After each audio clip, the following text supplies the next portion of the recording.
Boa noite a todas e a todos. Boa noite, Carol.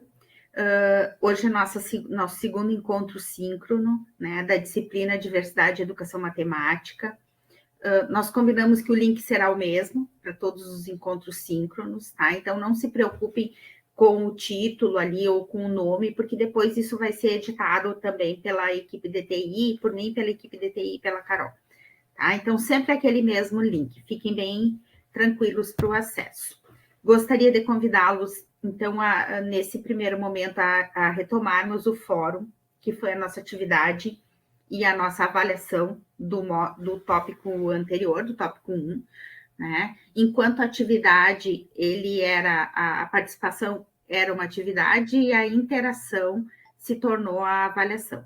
Né? Então, porque a gente não faz avaliações desconectadas daquilo que nós propomos. Eu fiz um apanhado geral de demandas e de expectativas e desabafos que vocês trouxeram com o fórum. Né?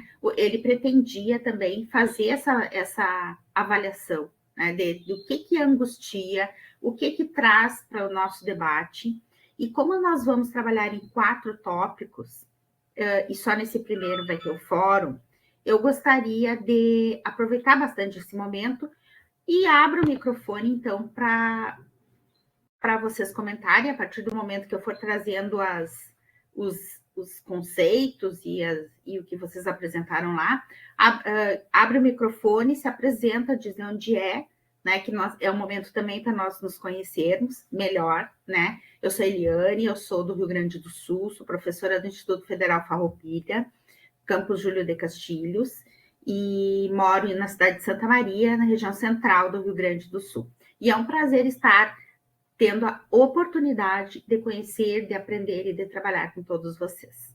Tá? Então, no fórum, foi trazido como desafios as questões de formação. Né? A palavra formação, formação de professores, formação docente, ela apareceu repetidas vezes. Isso já nos acende um alerta, nos inquieta e nos mostra o quanto nós precisamos trabalhar na linha de formação de professores. Né? Temas, carência de bibliografia, carência de experiências também, a necessidade de adaptação de metodologias, de planejamento na pluralidade das turmas, o quanto a matemática ainda se apresenta como um componente curricular isolado, um componente que não dialoga muito com os outros componentes e com o contexto do seu público, né, do seu alunado. E ainda muito ortodoxa, muito presa e desvinculada da matemática crítica, que é aquilo que nós viemos propondo. Então, nós propomos uma conexão entre o ensino de matemática e o debate em relação à diversidade, à pluralidade e aos direitos humanos.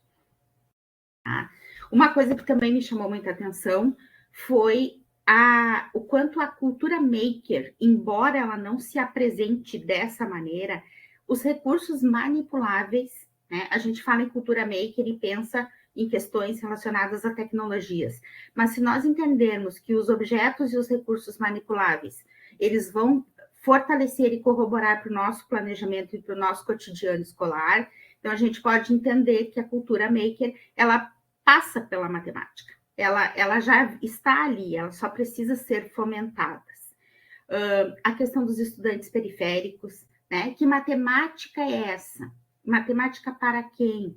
Questões relacionadas à educação financeira. De que maneira que eu vou abordar a educação financeira com estudantes pobres, com estudantes periféricos, né, que a gente sabe que é um contexto praticamente de sobreviver, já é o primeiro passo, tá? Então, agora eu gostaria de ouvi-los. Vou fechar o microfone aqui, fiquem à vontade.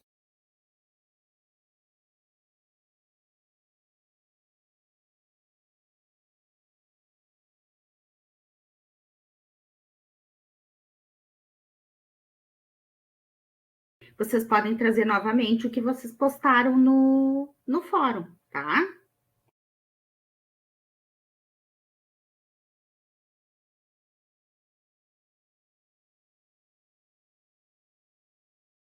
Renato? Olá a todos, eu sou o Renato, eu sou de São José dos Campos, interior de São Paulo. Eu atuo na rede estadual do Estado de São Paulo e a minha indagação que eu fiz lá no fórum foi a respeito da estrutura da rede do Estado de São Paulo atualmente, né? Em questão de plataforma, excesso de avaliação externa. E aí, como um dos propósitos da disciplina é discutir a diversidade, principalmente a educação inclusiva, a gente vê que essas avaliações externas ela não é externa, mas é interna da rede, né? Porque é uma avaliação que acontece na rede inteira, né? E aí, quando a gente olha para essas avaliações, porque querendo ou não, quando a gente faz uma avaliação para a rede toda, ela chega a ser uma avaliação de larga escala, né? Porque é a rede inteira fazendo a mesma avaliação. E aí, quando a gente vai olhar, os nossos alunos, principalmente da educação especial, são altamente excluídos, né? Então, são vários fatores, né? Primeiro que a gente tem um material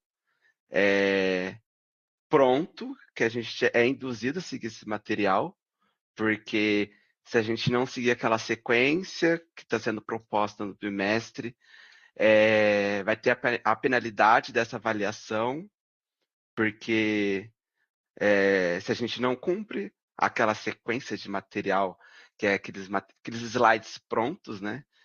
A gente é penalizado no final do bimestre por conta dessa avaliação, e essa avaliação ela gera um indicador, e esse indicador, se for baixo, ele respalda na gestão escolar e reflete também para nós educadores, né? Então, são vários fatores, né? Então, tem essa questão da educação inclusiva, que a gente não inclui todos os alunos, essa questão de os professores não têm essa liberdade de olhar o currículo e fazer ali a sequência que mais lhe agrada, mais não lhe agrada, mas que mais faz sentido para cada uma das turmas, até porque cada turma tem especificidades diferentes e e também poder, né, trazer essas discussões, aprofundamentos que exigem alguns tópicos, né? Porque a gente fala que a cada 50 minutos de aula a gente tem que virar conteúdo. Então, não tem como eu ensinar para um aluno ali, por exemplo, uma função afim em 50 minutos. Ele não vai entender. Então, qual é o sentido de tudo isso? É o professor, desculpa o termo, mas vomitar conteúdo na cara do aluno, ou realmente para que ele se possa se apropriar, entender onde que aquilo encaixa no contexto da vida dele, né? Porque quando a gente fala de etnomatemática, a gente está tentando olhar também parte cultural, né? De cada aluno ou daquela comunidade do qual a escola faz parte. Então, ali minha indagação foi essa crítica, né? Que querendo ou não, hoje o Estado de São Paulo ele sofre com isso, porque o secretário da Educação ele quer que a rede atinja uma meta pessoal dele e não olhando ali para os alunos. Não estou interessado realmente se está sendo bom ou não para os alunos, mas é essa indicação que eu fiz e a reflexão que eu deixei. Não sei se tem mais professores da rede. Eu sei que isso não acontece só aqui no estado de São Paulo.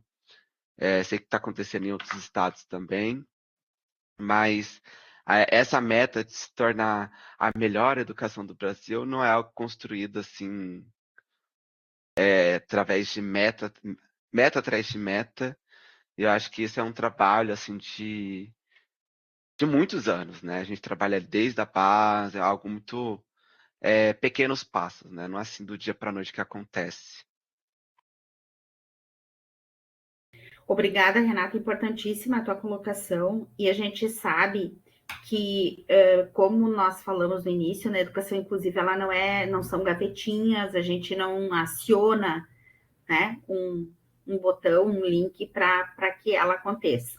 E o que nós percebemos? Nós, apesar do Brasil ser, né, um país enorme, plural, diverso, com muitas demandas em relação à educação e ao ensino de matemática, duas coisas eu apanho da tua fala: a falta de autonomia docente frente aos currículos e as metas para o mercado e para o capital. Porque quando nós trabalhamos com indicadores, nós estamos atendendo muito mais a uma proposta externa, sim, de indicadores políticos e econômicos, do que a demandas do nosso aluno. Né? Parabéns pela tua colocação, né? Não desista, é a partir de uma crítica que a gente melhora, né? E se tiver mais alguém do estado de São Paulo ou de outro local que queira contribuir com a manifestação do Renato, por gentileza. A Daniela comentou aqui no chat, não sei se tu tem acesso, prof. Ela comentou sobre Porto Alegre. Em Porto Alegre estão começando essas metas, sim, sim. Porque, inclusive, dialoga muito, né, Daniela? Dialoga muito com a política do Estado de São Paulo. Inclusive, a nossa secretária de Educação do Estado do Rio Grande do Sul, ela é paulista. Né? E não é por acaso que essas metas elas vão sendo propostas. Um distanciamento, né?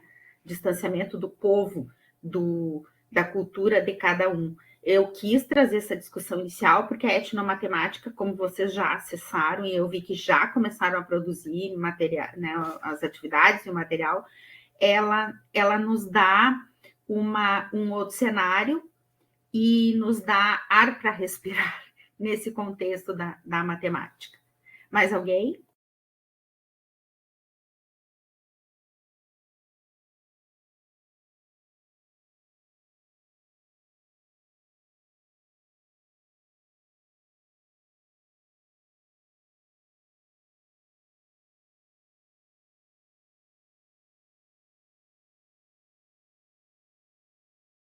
Bem, então, para nós iniciarmos a temática de hoje, eu não esqueci que vocês trouxeram a solicitação de nós entrarmos no PEI, né, em relação aos alunos da educação especial, na perspectiva da educação inclusiva, mas eu gostaria de convidá-los a fazer um pouquinho mais, caminhar um pouquinho mais, que a gente pudesse andar um pouco mais nesse percurso, para lá nas práticas de ensino de matemática e nas práticas educativas, a gente tratar, então, de especificidades, tá? Por quê? Porque nós não estamos olhando para a pessoa com deficiência única exclusivamente, nem para a educação especial. A educação inclusiva, ela se apresenta de uma outra maneira. Então, hoje, a partir, né, dessa proposta de educação matemática que dialoga com a diversidade e educação inclusiva, nós vamos trabalhar algumas abordagens para a educação matemática, e nesse recorte, que é muito amplo, nós teríamos um curso inteiro somente para abordagens. Eu fiz o recorte da etnomatemática, que quem é da matemática já passou por ela, né? Para mim, ela é um tema mais novo, foi um tema que me encantou, então gostaria de convidá-los a gente dialogar hoje. Só para a aula de hoje, não precisa esperar toda a exposição, toda a apresentação para falar, tá? Vamos tentar ir dialogando, fazer a exposição e ir dialogando, e podem interromper assim que vocês tiverem algum comentário. Então, o que vocês compreendem por educação especial e o que compreendem por educação inclusiva? Educação especial é aquelas pessoas que têm algum neurodivergência, algum transtorno, que tem alguma especificidade. Aí já a educação inclusiva é todos, né? Porque nós somos seres únicos e cada um tem as suas dificuldades, culturas diferentes e tudo mais. Então, aquele aluno que ele tem ali um pouco de dificuldade em determinado conteúdo, ele faz parte da educação inclusiva, mas ele não é da educação especial, porque ele não tem ali o que a gente fala, né, na escola, ele não tem um laudo. Então, a educação especial é quando o aluno ele apresenta um laudo dizendo, né, se ele tem alguma deficiência, algum transtorno e tudo mais. E a educação inclusiva não, são todos. Então, às vezes, o aluno ele é um pouco tímido, então você precisa pensar em como trabalhar essa timidez para o aluno poder sanar as dúvidas, né? Então, a gente sempre fala que todos da educação especial é da educação inclusiva, mas nem todos da educação inclusiva é da educação especial. Ótimo, obrigada. Mais alguém? Alguém tem essa dúvida do que é uma coisa e do que é outra?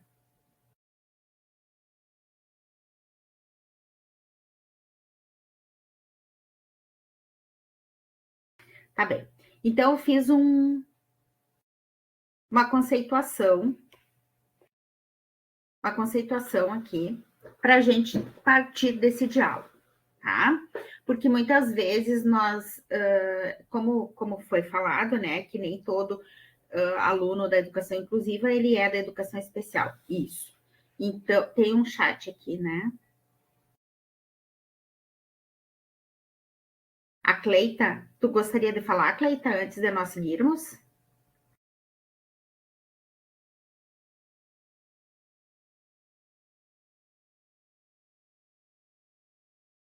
Então, assim, a educação especial, na estrutura da política educacional, ela é uma modalidade, assim como a EJA, assim como a educação do campo, né? Ela é uma modalidade da educação, assim como a educação profissional.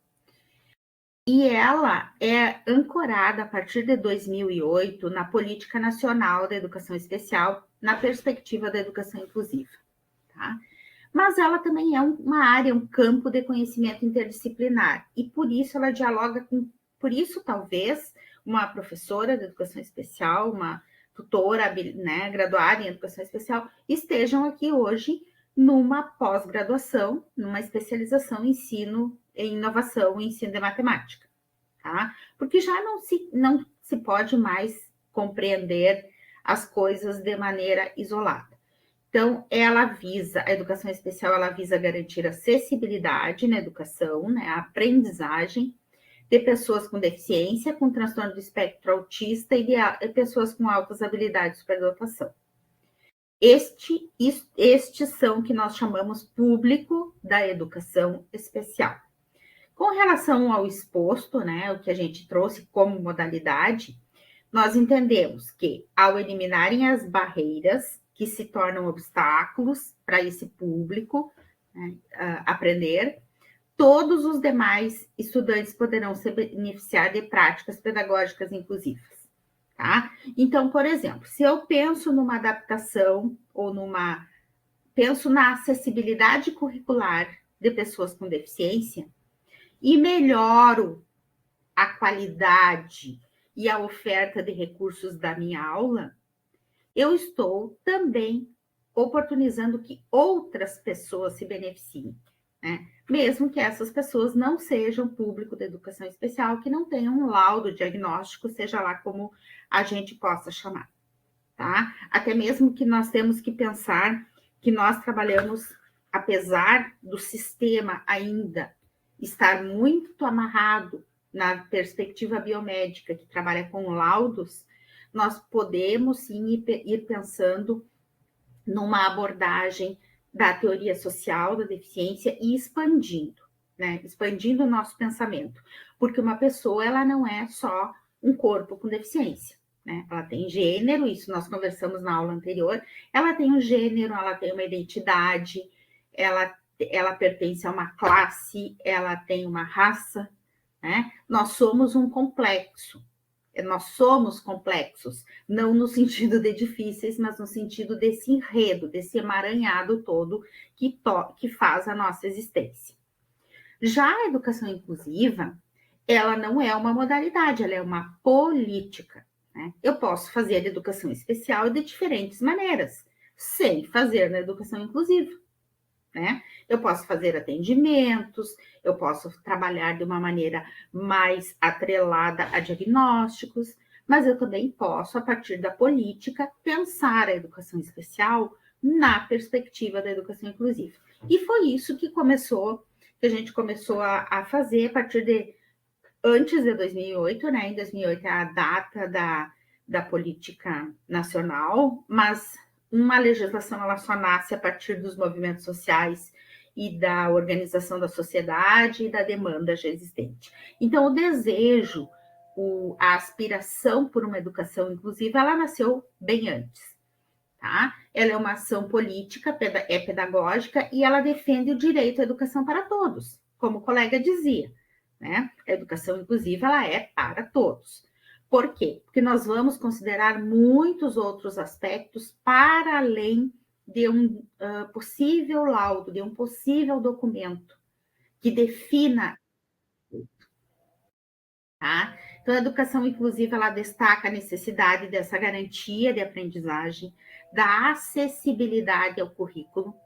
Nós estamos deixando para trás o pensamento de adaptação, até mesmo o pensamento de flexibilização, para começarmos a pensar em currículos acessíveis.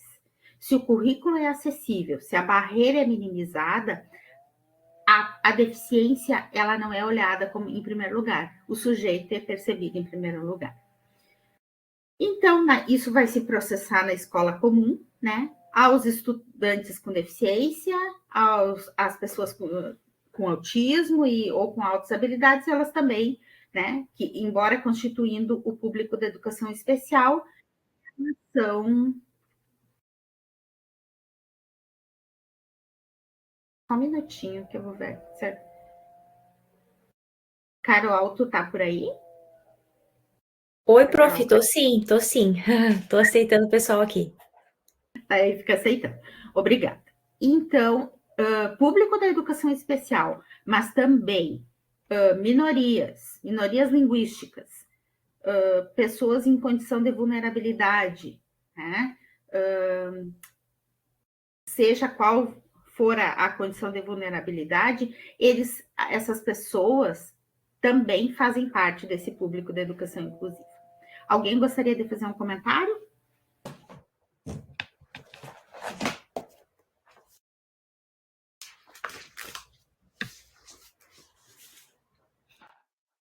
Eu novamente. Eu acho esse tema assim, bem profundo. É algo, principalmente educação especial, eu tenho muita dificuldade de trabalhar. Que nem, por exemplo, eu dou aula para a turma do ensino médio, e aí eu tenho uma turma de primeira série, que são 42 alunos, e eu tenho 3 alunos na mesma sala, que são público-alvo da educação especial. E aí, quando eu vou fazer essas adequações curriculares, eu tenho muita essa dificuldade em como atingir esses 3. Sendo que um deles é um estado assim bem mais sério, né? Porque ele não é alfabetizado e é muito difícil e eu me sinto mal, assim, às vezes, sentir que ele não está incluso, sabe, na aula. Porque às vezes parece que ele só está ali presente, não, não faz parte. E como é uma sala muito cheia, muitas vezes, assim, são poucos os momentos que eu consigo sentar ali do lado e tentar trabalhar alguma coisa. Então, esse, na minha opinião, faz muita falta, que nem esse aluno que não é alfabetizado. Seria, assim, excelente se ele tivesse um professor ele auxiliar para trabalhar coisas paralelas ali ao tema, mas não tem. Infelizmente, na rede, só conseguiria se a família entrasse com uma ação judicial, né, para poder ter esse direito. Eu acho que isso é péssimo, né? Porque o aluno ele foi arrastado, né? Fundamental inteiro, chegou no ensino médio e está lá. E é triste, a meu ver, é triste. Então, quando fala assim, tem que fazer adequação, e não é essa questão de infantilizar, eu não quero fazer uma atividade infantilizada. E ao mesmo tempo, eu quero que seja uma atividade assim que faça ele desenvolver algo, mas para isso eu precisaria de ter um tempo com ele, só que não dá para administrar essas duas coisas, porque é uma sala com 42 alunos, tendo que atingir esses 3 alunos da educação especial, mas todos aqueles que precisam também ser incluídos na aula. Então, eu acho que nós, professores, a gente tem essa essa dificuldade gritante, né, de poder trabalhar tanto a educação especial como a educação inclusiva na nossa sala, por conta da superlotação. Tá? A gente trabalha com um público muito volumoso. Eu vi que está começando a sair. Eu vi que por esses dias saiu uma legislação nova aí de começar a olhar essa questão de superlotação de salas de aulas para voltada para a educação especial, porque não adianta nada a gente falar de escola inclusiva, sendo que joga esse aluno numa sala hiperlotada em que não tem nenhum professor auxiliar para ajudar esse aluno e nem o professor ele consegue atingir esse aluno porque é uma sala muito cheia. Olha só quantas coisas, né? Nós temos a questão da organizacional, da estrutura do sistema, do enxugamento, né? A economia em cima desse professor e desses próprios alunos que o Estado faz, o Estado sentido nação, né? Não só as escolas estaduais. E a falta até de regulamentação, né? A rede federal ainda tem, seja por bolsas ou seja por projetos de ensino, nós ainda conseguimos fazer a organização de instrutores, de alunos e monitores e acompanhantes, né? E importante isso para nós entendermos que não é só o aluno público da educação especial que está sofrendo com isso, né? Carol? Oi, eu queria perguntar para o Renato se ele consegue trabalhar na escola articulado com a professora do AEE para ter trabalhar em Então, conjunto com ela. nós até temos, né? Mas, por exemplo, cada aluno, porque cada ano vai mudando essa legislação. Esse ano, por exemplo, a professora do AEE tem que trabalhar com duplas de alunos da educação. E aí, assim, é 50 minutos por semana. É pouco tempo. Então, Sim. ela passa, assim, as necessidades, que consegue, que não consegue. Mas, assim, pelo menos na escola onde eu trabalho, a gente tem essa ambição de apoiar, de ajudar os alunos. Eu trabalho numa escola de tempo integral, né? Então, a gente tem momentos de tutoria. Esse aluno aí que ele não é alfabetizado, ele é meu tutorado, então, às vezes, em horário de tutoria, eu consigo trabalhar uma coisa ou outra com ele, principalmente ali questão de números, escritas de números, continhas básicas de adição, sabe, com uma unidade. Então, ali a gente está evoluindo, mas de forma muito lenta. Ele poderia evoluir mais agressivamente se ele tivesse ali um apoio maior. Porque é um aluno que no começo do ano ele era bem resistente a fazer qualquer atividade e hoje ele gosta de fazer todas as atividades que são propostas para ele. Então ele conseguiu.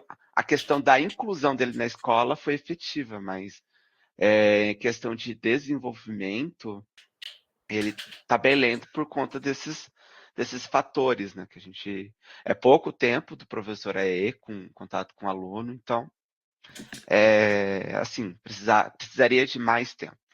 Então por isso que é um aluno que, ao meu ver, precisaria muito ali de um professor auxiliar para estar junto ali e ter esse desenvolvimento, porque eu fico muito incomodado em ver que ele está indo para a escola ali só por estar, sabe?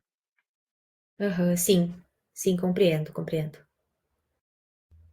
Eu acho que o Luiz Alberto Luiz, também.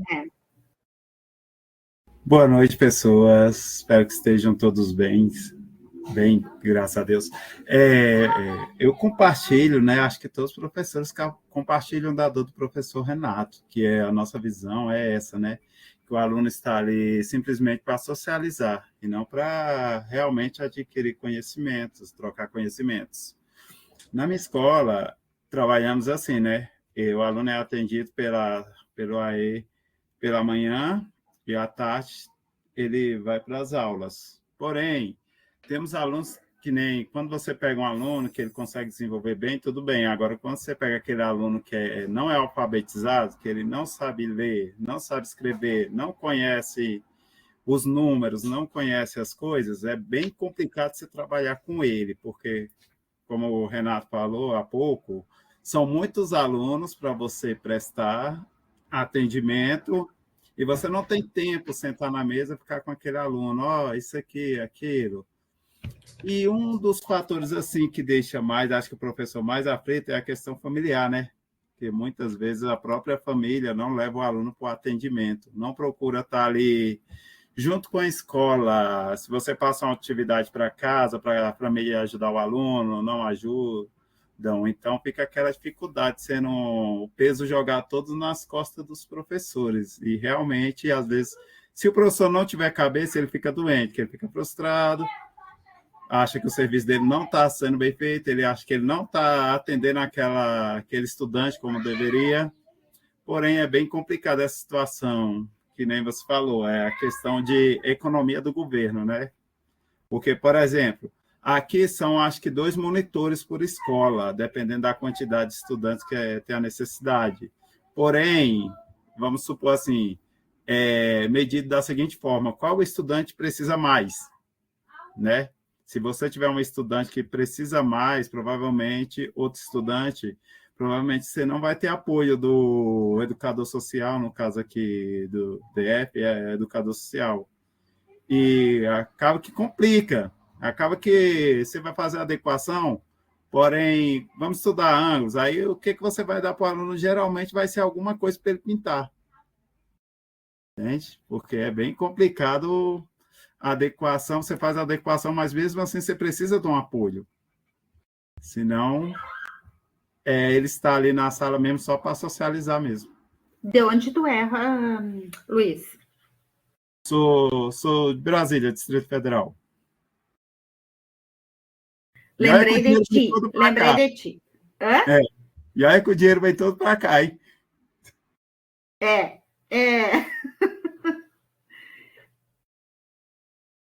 Eu sei, porque eu reclamo muito dessa parte, porque a educação especial ela é muito boa, é um leque muito grande para ser estudado, né? É interessante, mas assim, que nem eu vejo um pouco quando o professor na faculdade, ele floreia muito aquela coisa, aí eu olho alguns colegas, isso, mas na sala de aula é diferente.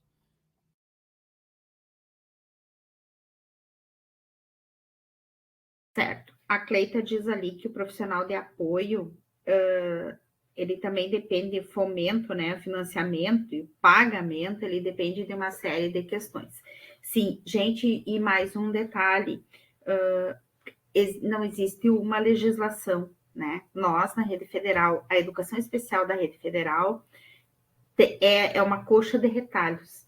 Mesmo os institutos federais sendo historicamente recentes, nós temos muita diversidade na gestão, na organização dos serviços da educação especial, né? As próprias nomenclaturas, a maneira. Nós somos docentes de educação especial, né? E aí não é só fazer o AEE, também é a formação de professores, a atuação de maneira articulada, que no meu campus a gente tem o conceito de trabalho colaborativo, né, entre o docente do ensino regular e o docente de educação especial, mas são passos lentos numa história que já tem quase 30 anos, né? Mais alguém? Podemos seguir? No estado de São Paulo só tem profissional de apoio caso tenha ordem judicial. Pois é, né? É uma demanda bem grave e urgente, né? Carol, se tu quiser ir lendo o chat para mim. Aqui eu acho que tu já leu, né, prof, tudo do Renato aqui, que só tem profissional de apoio caso tenha ordem judicial. E aí o pessoal concordou, né? Tá bem. Então, eu vou convidá-los a pensar o que a etnomatemática tem a ver, então, né? O que a etnomatemática traz que encontra com essa nossa discussão? com a diversidade e educação matemática. Eu acho que essa própria imagem ela já fala por si. E eu vou trazer a figura, né, do professor D'Ambrosio, Biratã D'Ambrosio, que nos deixou em 2021, mas também deixou um legado imenso na pesquisa. Brevemente, vocês já devem ter, né, nas suas formações, devem ter passado por isso, mas o professor D'Ambrosio, ele era da matemática pura, né, da matemática pura, mestrado e doutorado em matemática pura, e num dado momento, num projeto da Unesco, ele foi para Mali, na África, né, para essa região aqui essa região que eu procurei trazer no mapa, né? E lá ele se deparou com um linguista, colega dele, que foi para uma pesquisa, né? Era uma pesquisa mais ampla, e lá ele também, como nós, né? Como nós precisamos nos desconstruir. Lá ele se deparou com muitos questionamentos em relação ao povo, à economia, à matemática local, aos costumes, à cultura, e ele desenvolveu, então, um conceito, uma teoria que a gente vai comentar hoje. Então, a etnomatemática, ela como ciência, ele fez essa definição, né? Eu vou ter que aumentar aqui para eu poder ler. Só um minutinho.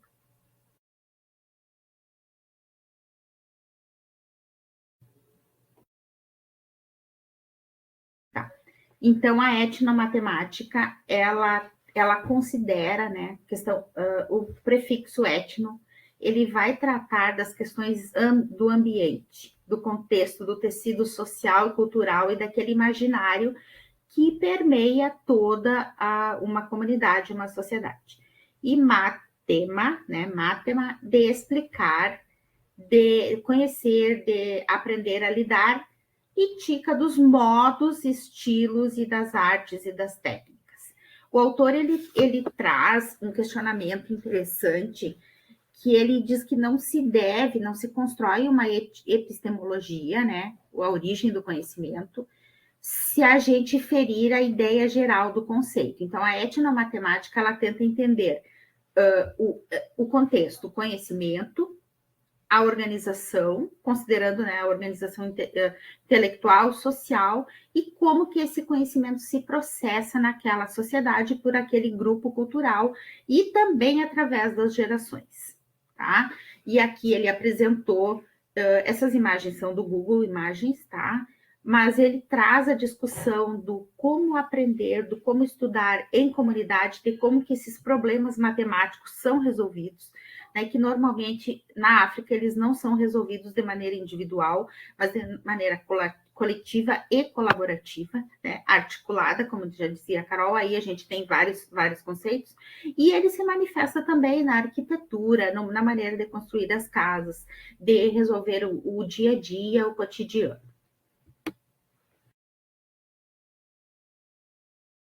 Um exemplo que ele dá, né, que o autor dá, muito importante, é a mesquita de Djenné, lá em Mali, né? Ela é de 1907 e nos impressiona por uma arquitetura relacionada de como aquele povo conseguiu desenvolver uma arquitetura tão imponente, né, com uma outra lógica, e não com a lógica ocidental. O professor D'Ambrosio, ele pontua, né, o quanto nós ocidentalizamos os saberes, a partir também da questão do cristianismo e de como nós aprendemos a estrutura da escola. Por que os currículos que nós falávamos anteriormente são hierarquizados e engessados? Em algum dado momento da história, nós entendemos que isso deveria ser construído assim, né? E se ele pode ser construído assim, ele pode ser desconstruído e feito de uma outra maneira. Então, são comunidades de língua oral, né? A língua bambara ela é oral. Então, os costumes, os conceitos, as decisões, a organização social, ela não tinha registro escrito. Então, esse colega linguista, ele acompanhou, né, e fez todo um registro de que maneira que isso ficava registrado.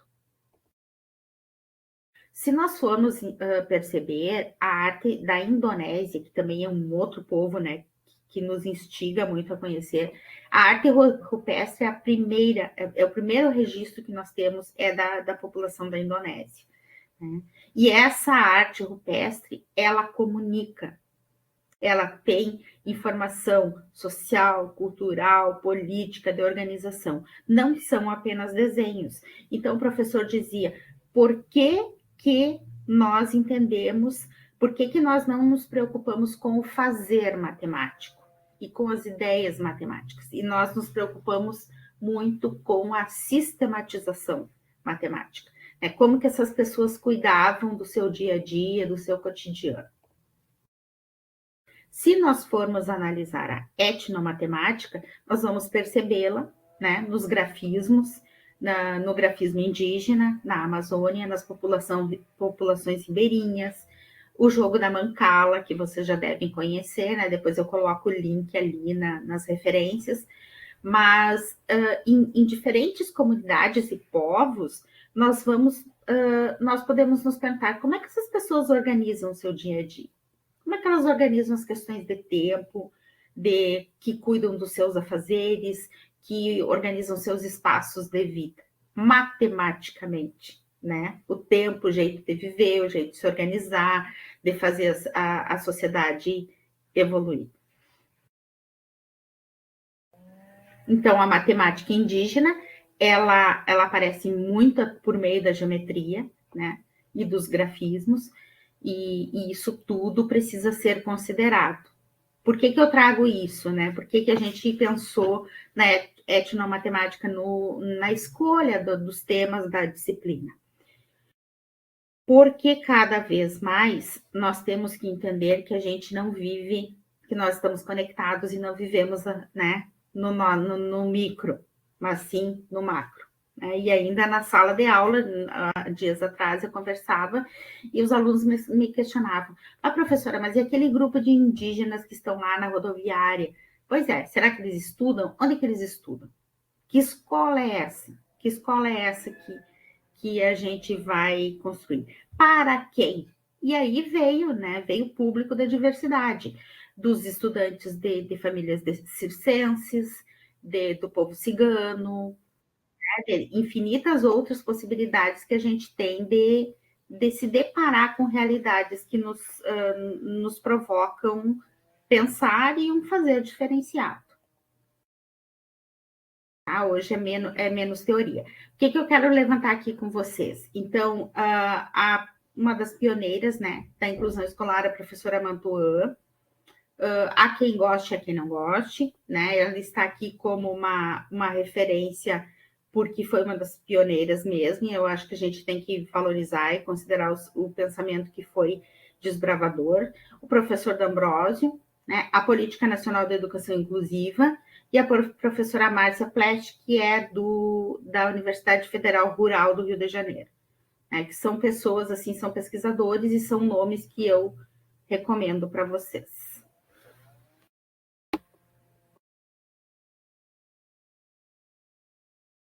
Agora eu tenho que cancelar a apresentação. Como é que eu vou fazer?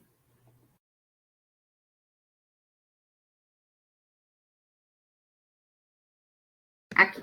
Tá? E podemos, então, abrir o nosso círculo dialógico e comentar e conversar sobre aquilo que vocês têm a trazer também.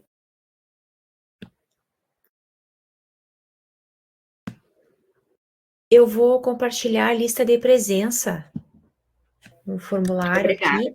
Aí o pessoal assina. E eu vou começar com uma pergunta, tá? Para quem está na sala de aula que ensina matemática. Se uma criança, para quem tem estudantes pequenos, né, jovens, se uma criança, para chegar numa composição de uma ideia matemática, ela recorre ao contar nos dedos. Qual é a opinião de vocês em relação a isso?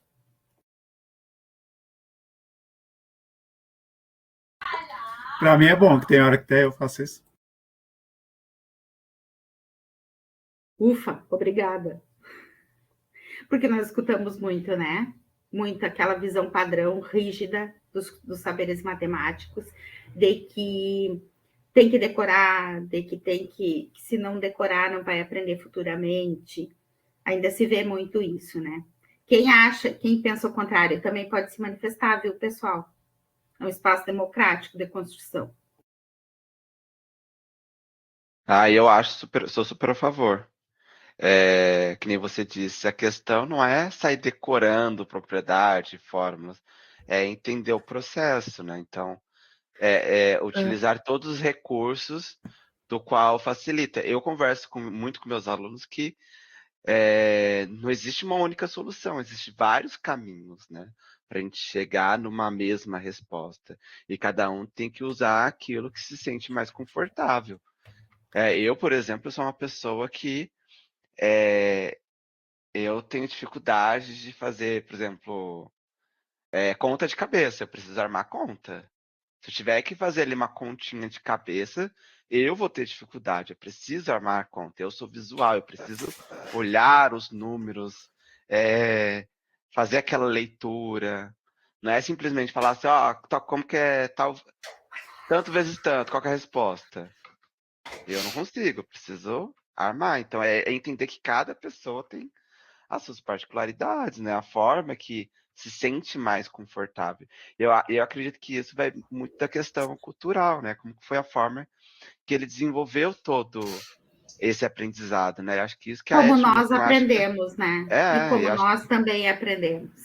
Eu acho que a etnomatemática fala sobre isso, né? Valorizar a nossa cultura no âmbito do aprendizado, né? Não é porque meu professor ensina dessa forma que eu tenho que abrir mão daquilo que foi bom e foi válido para mim para poder aprender o método dele. Não existe um único método, né? O professor D'Ambrosio, ele Professora, só um momento. É que estão pedindo para te repetir a pergunta, porque a internet cortou algumas pessoas. Ah, tá. Qual é a percepção de vocês em relação a uma criança que está aprendendo a matemática, né, e que ela ainda recorre aos dedos, ao contar nos dedos? Poderia ser um material concreto, ou um material manipulável. Né? Foi essa o meu questionamento em relação à percepção do que é possível também para as pessoas com deficiência, né? Porque nós temos muito, o preconceito ele não é só em relação à pessoa com deficiência, ele também é em relação aos recursos, às metodologias, às abordagens, né? Como se usar o material de apoio para se chegar para o desenvolvimento da aprendizagem fosse aquilo que a gente escuta muito, o facilitar. Né? E por que não? O facilitar, muitas vezes, é o tornar acessível. Né? O tornar acessível. Então, eu fiz uma provocação para a gente pensar nisso também. Uma criança que conta nos dedos, uma pessoa com deficiência, ainda no ensino médio, que precise fazer uso do material manipulável, de material concreto, de ferramentas de apoio, de tecnologia assistiva. O que é a acessibilidade? Acessibilidade é tornar possível aquilo que para alguma pessoa é facilitar, né? Para outra é a única maneira dela chegar, dela adentrar o processo de aprendizagem. Eu acho que tem gente que quer falar, né? Tem mais respostas no chat aqui, Prof. Tu quer que eu leia? Por favor. O João Hamilton comentou que não é um problema ou um atraso, é a base sobre a qual o pensamento abstrato será construído. E a Daniela Neves comentou que carrega seu estojo de palitinhos para os alunos que possuem dificuldades. Excelente. Base para a construção da abstração, né? E aí a gente insiste em processos que não... E quando eu falo a gente ou nós, eu fiz muita coisa que eu já não faria hoje, né? Ou que eu faria diferente.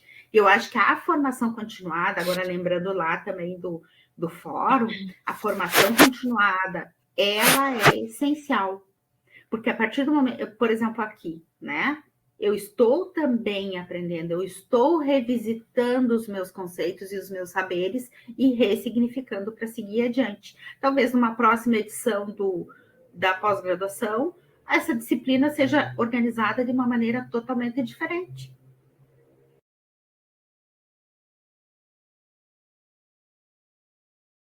Mais alguém?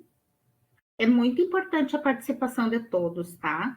Seja no chat, seja falando, se expressando, como vocês se sentirem mais à vontade.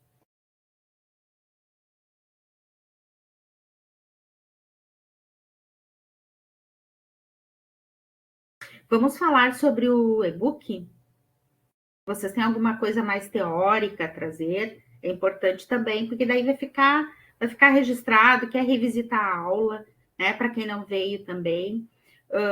Uma informação que eu gostaria de dar, pessoal. Assim, no tópico 1, eu coloquei 2 artigos, tá? Eu sei que é bastante leitura, eu sei que é uma demanda que todo mundo trabalha, que às vezes não dá conta, mas eu prefiro que nós negociemos o tempo e os envios do que deixar de abordar aquilo que é importante para a disciplina. E é um atrevimento até, né? Trabalhar tanta teoria e tanta conceituação com o povo da matemática, que é um povo mais objetivo e mais prático. Mas eu acho que nós precisamos também desse atrevimento, né? A leitura, ela nos abre perspectivas e portas que talvez antes a gente não percebesse. Tá? Então, já estou me desculpando, assim, se às vezes é muito pesado, mas entre em contato. A Caroline gravou, nós planejamos, né? Planejamos um conteúdo, ela gravou o vídeo também para tornar a aprendizagem mais leve, mais acessível. Gostaria de ouvi-los em relação a isso também.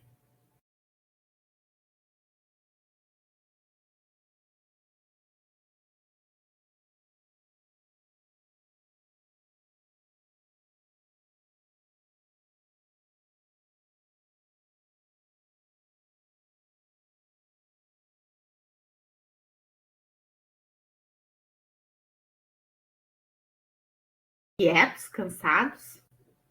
Aqui, prof, eu não tinha visto, o João Milton também comentou que proibir o uso dos dedos pode criar ansiedade e bloquear o raciocínio da criança, fazendo-a acreditar que seu método natural de pensar é errado.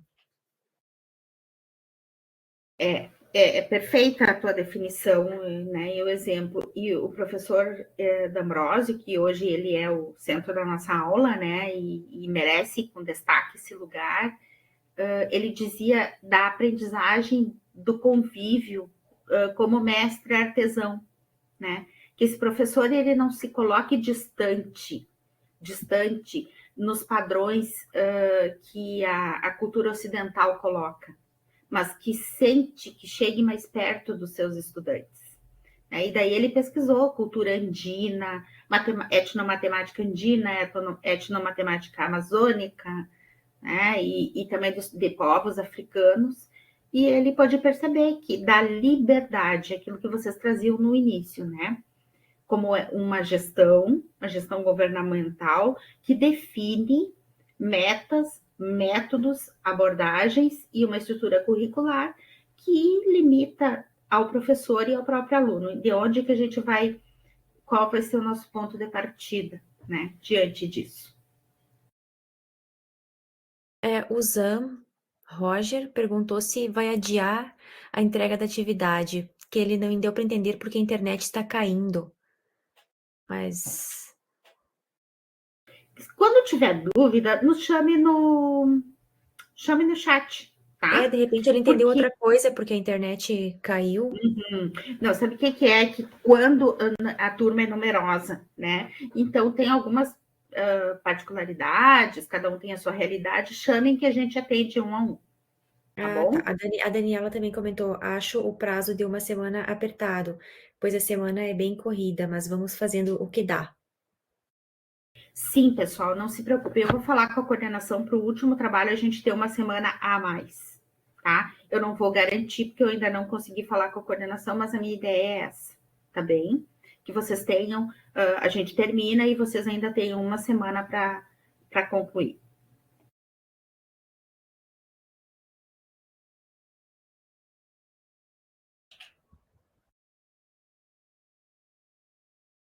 Aqui, prof, o Joamilton novamente. Com minha filha, quando ela estava aprendendo, eu incentivei e verbalizei. Observei como ela fazia e pedia que ela me explicasse. Depois eu sempre dizia: que legal, como você pensou usando os dedos para descobrir que 3 mais 4 são 7? Isso valorizou o processo dela. Sim, ele já está adiantando a atividade do módulo 3, né? Que a atividade do módulo 3, eu também já vou trazer aqui, é sobre o fazer perguntas, né? Nós nos preocupamos muito com respostas e recebermos roteiros, recebermos planos e respostas, e em tempos de inteligência artificial a gente, né? É tudo instantâneo. Mas eu vou também trazer para vocês uma proposta de nós fazermos perguntas. Porque essa pergunta, de que maneira? Como tu fez? O que tu imaginou no sentido imaginário mesmo, não só de imaginação, né? Porque daí nós vamos fazendo a leitura e vamos definindo os nossos próximos passos. E o que vocês têm para me dizer dessa discussão de hoje? O que a gente leva da aula de hoje?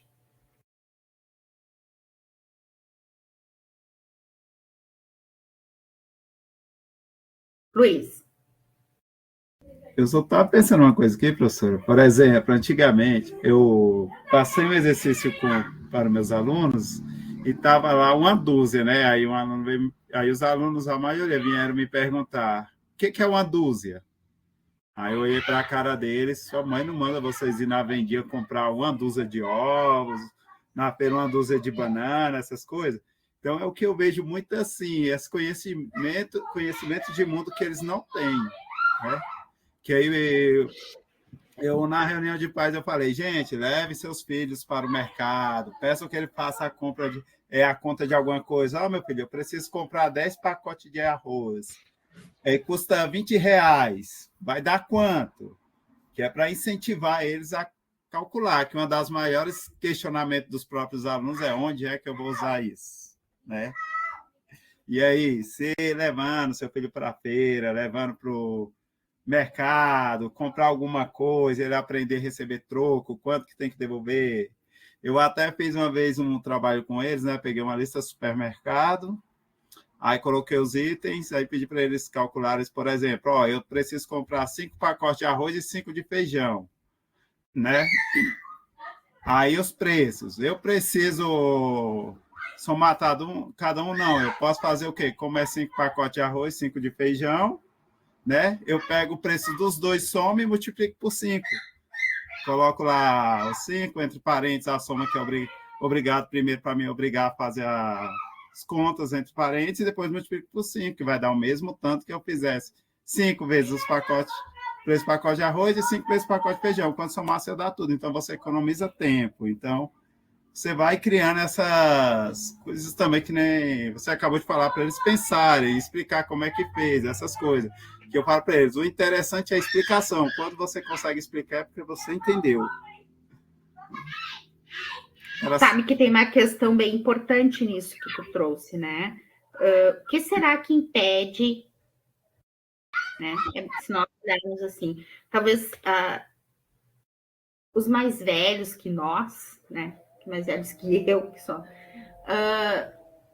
Era uma rotina, um cotidiano que permitia com que as famílias interagissem mais, né? O próprio movimento que o capitalismo impõe para as famílias, né? Hoje as famílias mal se enxergam, né? A gente leva os filhos para a escola, lá tem alguém que se ocupa da educação e a gente vai trabalhar para produzir, para poder manter. Então, esse cotidiano, ele atravessou a escola, ele atravessou os saberes práticos, os saberes do cotidiano, que as crianças muitas vezes começavam a vivenciar e já traziam de casa. Hoje, tudo precisa ser produzido e promovido pelos espaços de saber formal, né? Pela escola. Então, também é um ponto a gente pensar de que Poxa, a criança não chega sabendo, tá? Mas se ela não chega sabendo, em que momento ela vai aprender? Alguém vai ter que se ocupar de ensinar. Renato.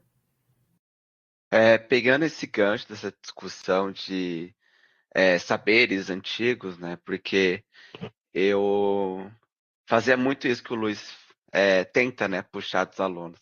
Acostumado quando criança, ir no mercado, comprar alguma coisa ou outra. Só que o que eu observo da minha geração para trás, a gente tinha assim, um pouco da cultura muito uniforme. Então a gente tinha essa questão de ir ali, comprar uma coisa ou outra, entender o que que é uma dúzia, por fazer esses afazeres, né, ajudar nos afazeres de casa, né. Só que se a gente olhar para o grupo dos alunos atualmente, a questão cultural deles é muito múltiplo, né, então eles consomem muita coisa diferente. Eu acho que isso é um pouco de dificuldade para a gente poder trabalhar dentro na sala de aula, quando a gente vai tentar utilizar a questão cultural, do que está ali na cultura deles, é um pouco difícil, porque vira e mexe, às vezes eu cito assim nomes de filmes que para mim são clássicos, assim, por exemplo, o filme lá, Estrelas Além do Tempo. Tipo, quem que não assistiu esse filme? Só que eu citei esse filme esses dias na sala de aula. Tinha 2 ou 3 que conheciam o filme, o restante ninguém conhecia esse filme. Então é muito difícil a gente puxar esse gancho cultural. Porque quando a gente fala da etno, a gente tem que tá falando da cultura, né? E antes, quando a gente pega ali da questão cultural, antes era mais fácil de trazer essa abordagem. Eu, pelo menos na escola do qual eu atuo, eu tenho essa dificuldade de trazer esses contextos cultural, porque hoje, com essa questão da globalização, então eles consomem muita coisa diferente. Então é difícil tentar pegar um ponto em comum entre todos ali. Eu tenho essa dificuldade também, acho que é por conta, né, da globalização, da tecnologia que nós temos hoje. Então, por mais que a gente pegue ali um assunto do momento, uma coisa do momento, grande parte não vai entender porque ele não consome aquele tipo de cultura, né? Então, traz Distanciou, né? dificuldade. Isso. Distanciou. Porque antes era algo muito mais uniforme, hoje é múltiplo, né? É o nome da disciplina, é a diversidade. Luiz. Falar a última coisa para parar de atrapalhar. Essa questão, a gente pega assim, né, que eu estava pensando, falou dos dedos, né? Se o cara que começou a matemática usava pedrinhas para contar a ovelha, imagino quem sou eu para falar que a criança não vai usar os dedos. E também essa questão de que o Renato falou dos filmes antigos, né? Que antigamente era muito isso. Hoje, meus filhos, pelo menos aí minha esposa foi assistir História Sem Fim ali, a maior alegria, os meninos não entenderam nada. Então é a questão. Eu tenho 5, às vezes vocês estão ouvindo um barulhinho aí, são eles ali jogando. Tenho 5 filhos, então fica aquela bagunça na casa, né? E é uma coisa que eu estou vendo que a gente está perdendo muito, essa questão da cultura. A questão que eu não sei, me corrija se eu estiver errado, que a aula de 50 minutos, 45, foi baseada o tempo que a criança consegue prestar atenção, né? Se eu não me engano, eu li em algum lugar que essa questão, que, por exemplo, 50 minutos era o tempo que ela conseguia manter foco. Passou dos 50, não adianta explicar que ela não absorvia mais nada. Aí, por isso que as aulas foram feitas de 45 minutos. Porém, hoje já diminuiu. Falam que a percepção da criança durante a aula são 20 minutos. Ou seja, você tem que planejar uma aula que a cada 20 minutos você tem que mudar alguma coisa para poder chamar a atenção dela, né? Seria aquela aula, vou passar um videozinho, depois, vou explicar alguma coisa, vamos fazer uma atividade. Então, é bem complicada essa rotina que o Renato falou, que muito rápido mudam as coisas, né? Hoje estamos aqui, inteligência artificial, daqui a pouco o robô já está no nosso lugar falando coisas. Então, a globalização, essas coisas estão deixando as crianças muito, como é que eu posso dizer assim, pensamentos rápidos, sem nenhuma percepção de alguma coisa.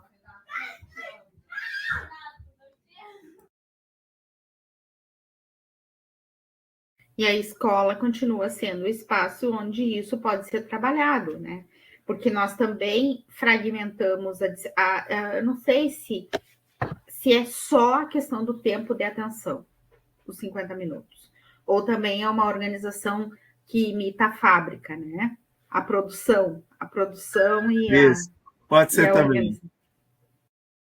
São hipóteses, e também aqui também é um espaço para a gente produzir hipóteses, né? Isso também. Só que, por exemplo, hoje em dia está bem complicado. Você pode levar até um joguinho para a sala de aula, fazer uma aula mais dinâmica com jogos. Porém, tu vai perceber que elas vão enjoar muito rápido. Eu já percebi, já fiz algumas vezes. Elas, com 10 minutos, 15 minutos, elas enjoam do jogo e... Tipo assim, então você tem que ter ali vários jogos para ver se, quando você quer trabalhar alguma coisa, senão uma aula de... 2 aulas que você tem no dia, uma aula dupla, então fica muito tempo. Aí você tem aquela que você explica a matéria, aí você passa alguma coisa, você vai trabalhar alguma coisa, já vai ter aqueles, professor, enjoei, o que eu vou fazer agora? Já pela essa... menino, tá bom? Já por essa percepção que eles estão cansando rápido das coisas. Entende? Aí eu tô achando assim, que a vida do professor ainda vai dificultar mais um pouquinho, tá? Professora, aqui tem mais uns comentários aqui do Zam Roger. Eu não sei se eu estou pronunciando teu nome corretamente, peço desculpas se não. O uso do material, acho que da outra questão ainda do material concreto é muito importante para a aprendizagem. As crianças criam seus próprios métodos associando as respostas. E a Cleita também comentou, é uma boa pergunta, mas eu não entendi se isso foi uma pergunta, porque está com interrogação, Cleita, não entendi direito. E é isso sobre o conteúdo, é isso, prof.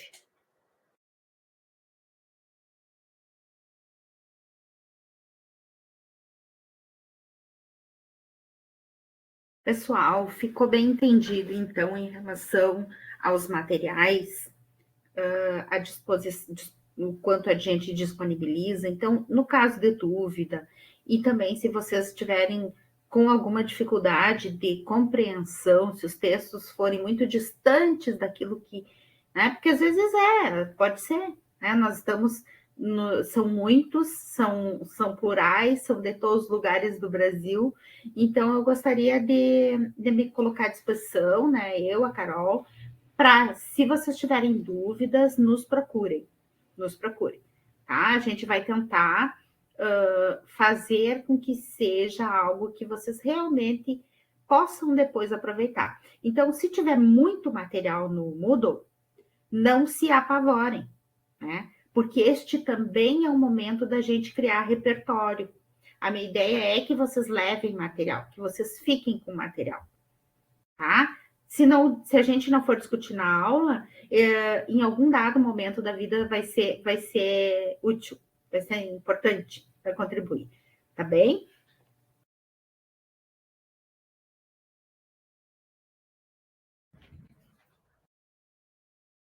Eu compartilhei mais uma vez aqui a lista de presença. Só relembrando, acho que falta alguém assinar ainda.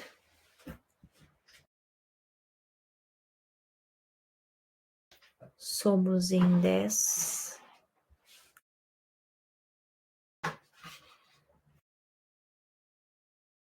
É isso, pessoal. Mais algum comentário?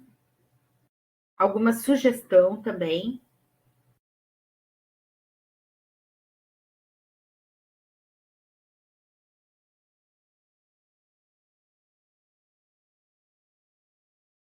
Não?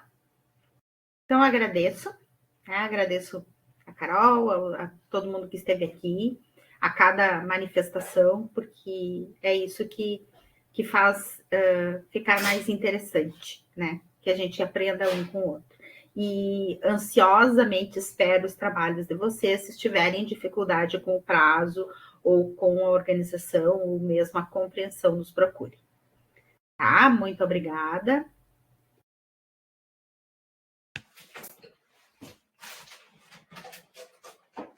Boa noite, pessoal. Boa noite. Obrigadão, boa noite, pessoas. Boa semana.